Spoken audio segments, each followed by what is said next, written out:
भाइयों बहनों, नमस्कार, आदाब, सत श्री अकाल।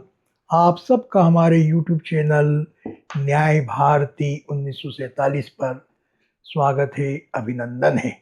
न्याय भारती यानी न्याय की वाणी ज्योति। भाइयों बहनों, क्या आपको पता है कि हमारे देश की संप्रभुता का निवास स्थान कहाँ है? ये कोई रॉकेट साइंस का प्रश्न नहीं है।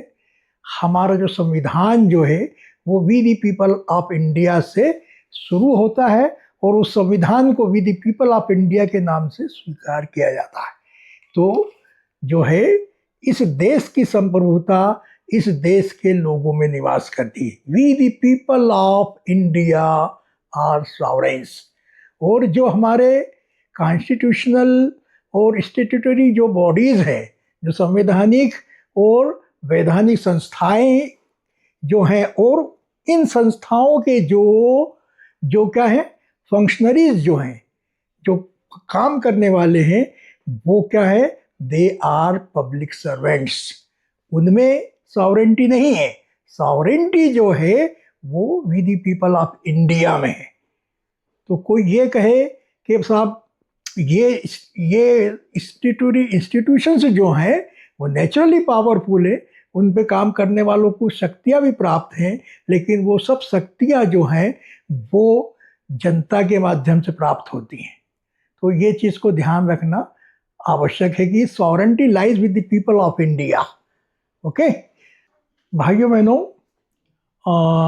हमने आर्कियोलॉजिकल लॉज पर जो हैं, खासकर दी एंशिएंट मॉन्यूमेंट्स एंड जो archaeological sites and remains act 1958 इस पर जो है 2 वीडियो बनाए हैं। और हमने पूरी कोशिश की कि इस आर्कियोलॉजिकल लॉ के बारे में जो है, जो लॉ के विद्यार्थी हैं और आपके जो प्रैक्टिशनर्स हैं, एडवोकेट्स जो हैं, और जो लॉ प्रोफेसर्स जो हैं, और खास और जजेस जो हैं, उनको महत्वपूर्ण जानकारी प्रैक्टिकल व्यू पॉइंट से उपलब्ध कराने का हमने प्रयास किया है। तो इस संबंध में हमारे एक अधिवक्ता साथी हैं, उनका कोई मामला कोर्ट में भी चल रहा है। तो उन्होंने हमसे एक प्रश्न किया कि उनके यहाँ जो है एक एंशिएंट मॉन्यूमेंट से, मतलब वो किसी बुजुर्ग का जो है वो मकबरा है, और उस मकबरे के उनके जो जिस बुजुर्ग का भी वो जो एक मकबरा है, और उनके जो खानदान के ही लोग जो हैं वो उसकी मतलब जो है वहाँ जो कुछ भी प्रोग्राम, वो जो उर्स वगैरह जो होता है वो करते रहे हैं, और वहाँ एक मास्क भी, वहाँ प्रेयर्स भी होती रही है।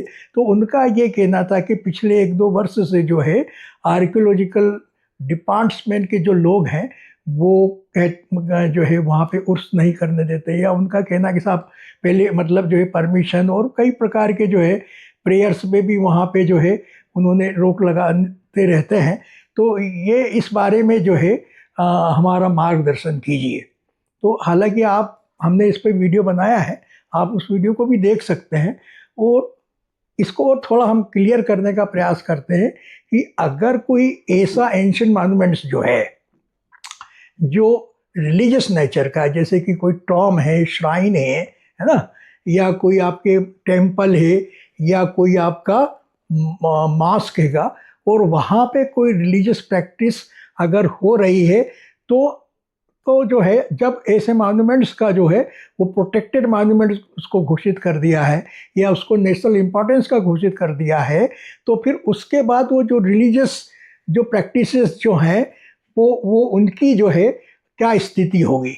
तो भाई बहनों, और ख़ासकर जो वकील साहब ने जो प्रश्न किया है वो उसको ज़रा ध्यान से सुने कि देखिए, अगर सेंट्रल गवर्नमेंट जो है अगर किसी एंशिएंट मॉन्यूमेंट्स को अगर नेशनल इम्पोर्टेंस का घोषित कर उसको प्रोटेक्टेड मॉन्यूमेंट घोषित करती है, तो उस मॉन्यूमेंट्स में जो है वो सेंट्रल गवर्नमेंट को या आर्कियोलॉजिकल डिपार्टमेंट को कोई स्वामित्व प्राप्त नहीं होता है, वो उसका ओनर नहीं होता है ना। बल्कि ये डिक्लेयर करने के बाद जो है ये जो ancient monuments and archaeological sites and remains act जो है 1958, इसकी जो धारा 5 और 6 है, इसके अनुसार जो है वो उसको मतलब जो है उसमें अब आर्कियोलॉजिकल डिपार्टमेंट्स जो है जो भी वो उसके प्रिजर्वेशन के, प्रोटेक्शन के और उसके अन्य जो भी उससे संबंधित जो है जो कार्य उसमें वो करना चाहता है, तो इसके लिए उसको सेक्शन 5 में ही ये दे रखा है, acquisition of rights in A protected monument. तो वो जो डायरेक्टर जनरल में with the sanction of the central government इसमें परचेस करेगा और टेक ए लीज ले सकता है, एक्सेप्ट ए गिफ्ट या है ना, गिफ्ट या बीक्वेस्ट, मतलब वो एक वसीयत जैसा मामला, एंड एनी प्रोटेक्टेड मॉन्यूमेंट, और उसके बाद वो उसका कस्टोडियन हो जाएगा डायरेक्टर जनरल जो आर्कियोलॉजी, और उसके बाद फिर वो एक एग्रीमेंट संपादित करते हैं। ऐसा ही एक एग्रीमेंट सेक्शन 6 में कलेक्टर करते हैं, और उसमें वो सब रहता है कि उसकी मतलब उस वो एग्रीमेंट बड़ा महत्वपूर्ण दस्तावेज होता है कि उसी में उसकी कि इसमें जो है जो चीज़ें आती है कि इसका मेंटेनेंस का जो मामला है, कस्टडी का मामला है ना, और उसके बाद फिर उसमें लोग जो विजिट करेंगे उसका मामला है।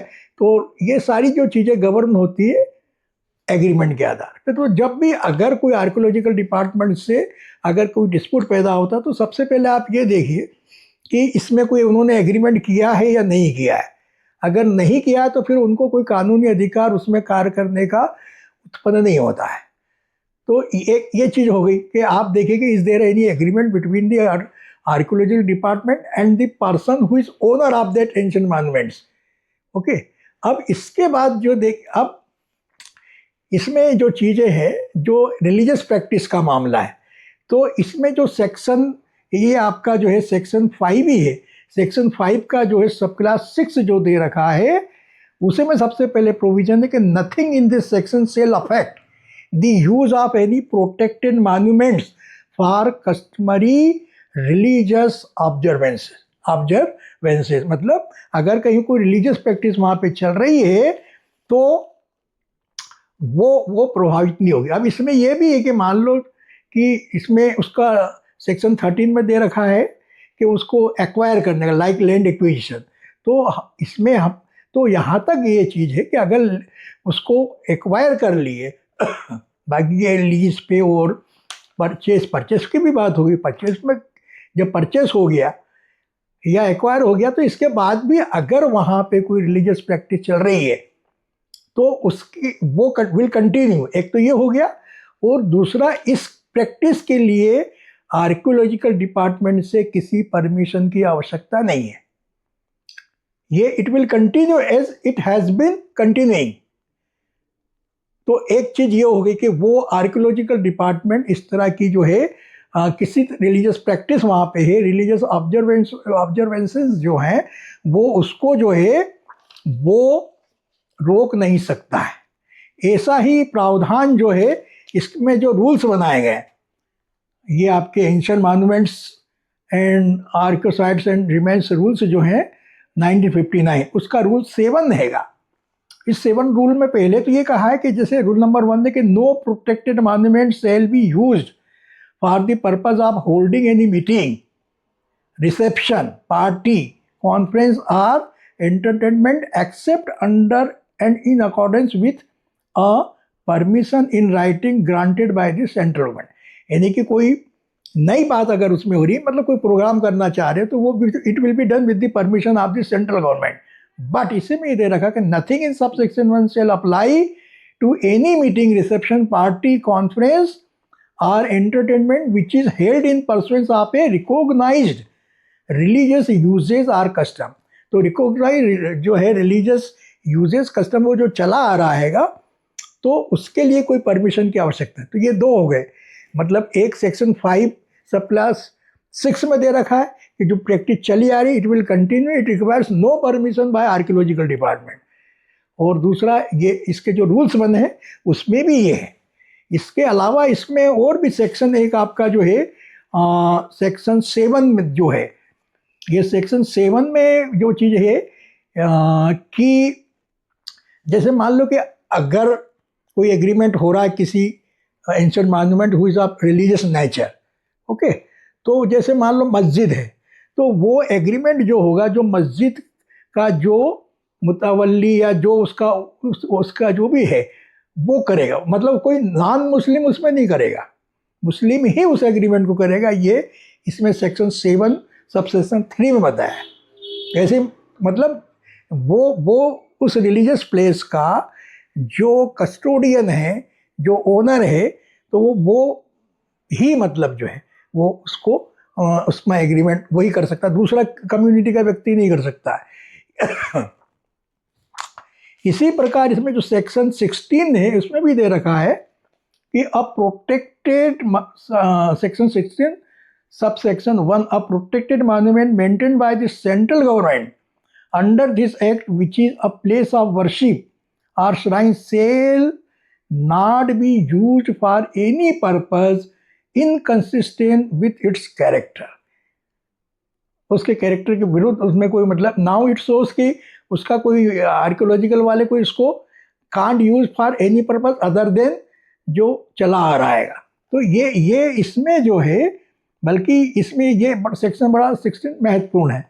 तो अब जो वकील साहब का जो प्रश्न था, अगर आर्कियोलॉजिकल डिपार्टमेंट वाले किसी भी प्रकार का व्यवधान उत्पन्न कर रहे हैं, ठीक है भाई, आपके उर्स होते रहे हैं, वहाँ प्रेयर्स होती रही है, और अब वो कोई व्यवधान उत्पन्न करते हैं, तो उनको ये जो एक्ट जो है, इसके जो प्रावधान जो हैं, सेक्शन 5 सब क्लास 6 और रूल्स जो है 7, और इसके अलावा एज ए होल अगर इस पूरे एक्ट की जो स्कीम है और प्रावधान है, उसके परिप्रेक्ष्य में जो है इस प्रकार की प्रैक्टिस के लिए जो चली आ रही कोई आवश्यकता नहीं है, और उसको ये रोक नहीं सकते हैं। और अगर रोकते हैं तो इसके लिए सीधा सा रास्ता ये है कि सिंप्लिसिटर भी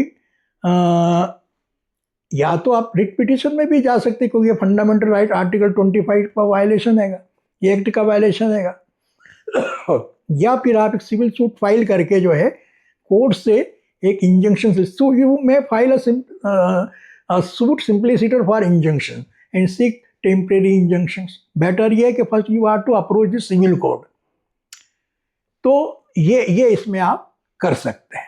तो ये स्थिति है कि ये कुल मिला के कि अगर वो प्रोटेक्टेड मॉन्यूमेंट्स है तो archaeological department is not owner of that, और उसमें जो रिलीजियस प्रैक्टिस चली आ रही है विल कंटिन्यू, और इसके लिए इट रिक्वायर्स नो परमिशन। और तीसरा ये कि अगर वो कुछ करते हैं तो you may file either civil suit for injunction और you may file writ petition under article 226 of the constitution कि इनको रोका जाए। तो ये आपके प्रश्न का जवाब मिल गया होगा। धन्यवाद, थैंक्स।